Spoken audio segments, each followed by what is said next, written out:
जय जगन्नाथ समस्त को पुणी थे स्वागत जनाऊँ चैनल नुआ वीडियो मध्यम आशा करुँच समस्ते महाप्रभु दयारू भलरे थे सुस्थ थे आनंद थे। आज मैं वर्णाश्रम संबंधित विषय प्रसंग पर आलोचना रखापी चाहिए कारण मैक्सिमम यूथ से कॉन्सेप्ट बुझंती जानती जोटा कि लाइफ में बहुत गुरुत्वपूर्ण विषय प्रसंग जोटा उपर कि आम जीवन वंशानुक्रमिक गतिटा निर्भर करे। जदिव कलिजुगे वर्णाश्रम धर्मटा भांगी जाए नष्ट हो जाए कलिजुगर लक्षण भितर यहाँ गोटे लक्षण देखा जाए कलिजुगे प्रथमे धर्मर जोटा बेसिक फंडामेंटल पार्ट बेस जोटा जहाँ पर धर्मटा टिकी रमर मनुष्य जीवन टाक सार्थक करने आमको परमेश्वर भक्ति सेवार नियोजित होगापी आमको प्रथमे धर्मीय चलनी मार्गटा को अनुसरण करने आवश्यक। भक्ति तो बहुत हायर फिलोसफी विषय बहुत टॉप। तो प्रथम जिनसटा जोटा धर्म माने जोटा पूर्वजन्मर स्वीकृति अनुसार जड़े जो धर्माचरण मार्गटा अनुसरण करे साधु संघर प्रभाव में जमीक आम श्रीमद भागवत महापुराण अच्छी जार पूर्व भाग्य दिशे ता पुत्र साधु संगे मिसे। जार पूर्व भाग्य कहले पूर्वजन्मर संचित कर्मफल प्रभाव में जो नियतिटा हो भाग्य भी दुई प्रकार गोटे पूर्वजन्म संचित कर्मफल प्रभाव जो भाग्यटा बनी थो जोटा को आम चेंज कर जन्म आम केवल यही जन्म आम कर्मर प्रभाव यही जन्मर कर्म द्वारा भाग्यटा को परिवर्तन करें कि पूर्वजन्मर कर्म द्वारा जोटा बनिकी अच्छी से चेंज करें से केवल भगवान ही चेंज करपारती। तो से जो स्वीकृतिटा थी पुण्य कर्मर जो प्रभावटा थी से प्रभाव में आम साधु संघ प्रभाव में आसिकी सत गोटे परिवेश रहीकि परिवार रे रहीकि आम जो शिक्षाटा पाई मध्यम आम कौन करते गोटे कर्तव्य ज्ञान बोधटा हो पाए भल एनवायरनमेंट मिलला भल परिवार मिलला भल शिक्षा मिलला आमको गोटे कर्तव्य ज्ञान बोध हुए जहाँद्वारा कि धर्माचरण कर कारण धर्मटा गोटे बेसिक जिनस बेस आम जो धर्मीय चलन मार्गटा को अनुसरण कर संभावना अच्छी कि आगक आम भक्ति आड़ को भी मनोनिवेश करवा। भक्ति तो कई निज चेष्टा करपारती भक्तिटा गोटे कृपार विषय। तो आम धीरे धीरे धीरे धीरे धर्मीय मार्ग अनुसरण करने भितर केतबेले आम उपर कृपा हम भगवान से कहीहबनी। तो धर्माचरण जोटा बेस जोटा से हूँ वर्णाश्रम। वर्णाश्रमटा कलिजुगे नष्ट हो जाए भांगी जाए से कि धर्मर सब अंग गुड़ा भी भूसुड़ी जाए से संसार समाज बर्तमान चित्र आपण मैंने जहाँ देखुए मैक्सिमम बर्तमान ये तो आम सौभाग्यर विषय जे आम बर्तमान कलिजुगर प्रथम चरण में अच्छा आगू कौन हम किसी कही होनी मैंने आगू को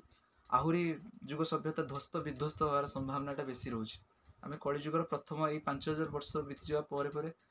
आम जन्म नहीं 5500 वर्ष जाइए कलिजुगर आयुष हूँ 4,32,000 वर्ष आहरी 4,37,000 वर्ष बाकी अच्छी मात्र 5,500 वर्ष बीती। तो वर्णाश्रमटा कौन से कनसेप्ट मुझे आलोचना करने चाहिए गोटे दिन में वर्णाश्रम कनसेप्ट समस्ते बुझीपारे भल भाव बुझापी मु चेष्टा भी करेबी सरल उपाय जमी समस्त माइंड यहाँ धरब कारण जानी निश्चित रूप जरूरी। भगवान जिते अवतार नियंती भगवान को अवतार पचर यहाँ भी गोटे उद्देश्य थाए कि वर्णाश्रम रक्षा हो। भगवान को कहते वर्णाश्रम रक्षक भगवान वेद धर्मटा को रक्षा करती माने वैदिक शास्त्र कारण शास्त्र माने तो आमको ज्ञानटा दिखती प्रकृत ज्ञानटा शास्त्र भितर अच्छे। स्कूल कॉलेज यूनिवर्सिटी आमको प्रकृत ज्ञान ट्रू एजुकेशन जोटा रियल एजुकेशन ता भीतर कौन विषय बर्तमान प्रोवाइड कराऊनी कारण ट्रू एजुकेशन भितर 4टा जिनस थाए मैं क्लीयर करते चाहिए। 4टा विषय कौन कौन ना आम सृष्टि जगत संसार प्रकृति परिवेश प्रकृति विषय आम जमी पढ़ुं आम जो बाह्य ज्ञानटा है छोट बेले समस्ते विज्ञान पढ़ी थे प्रथम थाए आम परिवेश आम शरीर ये विषयटा कहीं थाए कहीं आम जो परिवेश रोच आम शरीर केमती जत्न ना आम शरीर को केमती चलवा परिवेश सपोर्ट आम केमती बढ़िले परिवेश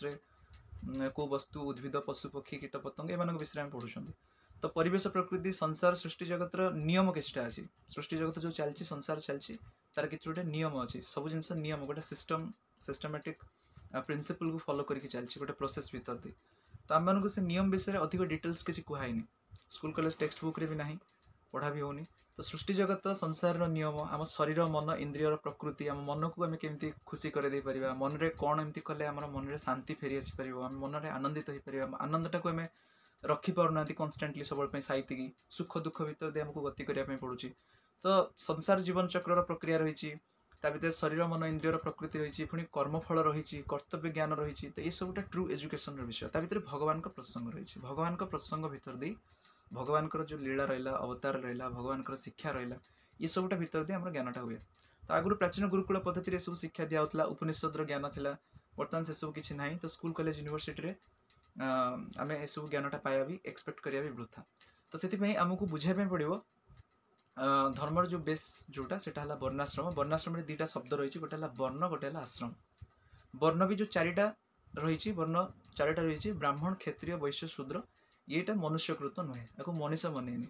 ଯଦିଓ ମଣିଷ ପରେ କଣ କରିଛି ବର୍ଣ୍ଣଟାକୁ ଜାତି ବୋଲି ଭାବିକି ଅନେକ ଗୁଡେ ଆକୁ କଣ କରିଦେଇଛନ୍ତି ନା ଡିଭିଜନ୍ସ କରିଦେଇଛନ୍ତି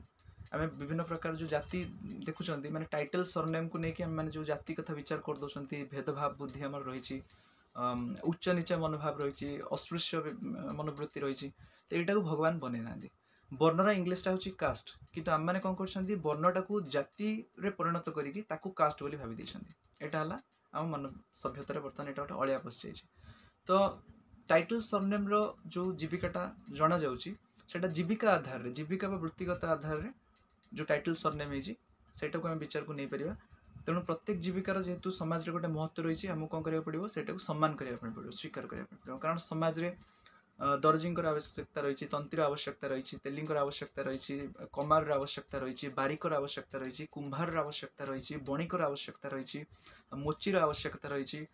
ବ୍ରାହ୍ମଣଙ୍କର ଆବଶ୍ୟକତା ରହିଛି ସମସ୍ତଙ୍କର ଆବଶ୍ୟକତା ରହିଛି ସେଥିପାଇଁ ଟାଇଟଲ ସରନେମଟା କଣ ଇଣ୍ଡିକେଟ କରେ ଗୋଟେ ଜୀବିକା ଗୋଟେ ବୃତ୍ତିକୁ ବଟ୍ ସେଟା ବର୍ଣ୍ଣ ନୁହେଁ ଠାକୁର କହୁଛନ୍ତି ବର୍ଣ୍ଣ ମାନେ ଜାତି ନୁହେଁ ତ ଭଗବାନ ଯେତେବେଳେ ଅବତୀର୍ତ୍ତ ହେଇକି ଆସନ୍ତି